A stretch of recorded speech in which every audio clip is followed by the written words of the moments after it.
Dans cette file, plus d'une personne sur 3 est contaminée par la Covid-19, car le taux de positivité atteint maintenant 38%. L'affluence prend de court les laboratoires.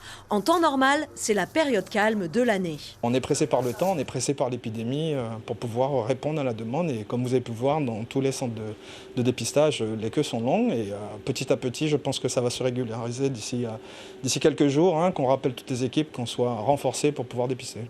Environ 300 tests sont réalisés quotidiennement dans ce laboratoire qui va encore renforcer ses capacités et rouvrir le centre de l'aéroport. Pour faire face, le docteur Lédy espère que les pouvoirs publics garderont un œil sur les fournisseurs.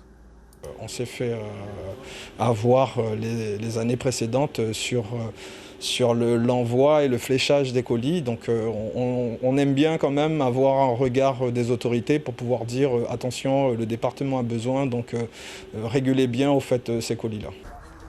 En pharmacie, les ruptures de stock sont déjà d'actualité.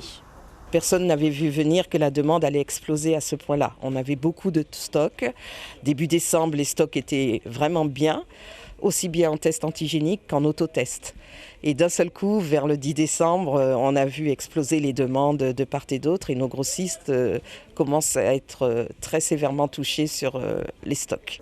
Nouvelle vague, nouvelle mesure, c'est la ruée sur les autotests.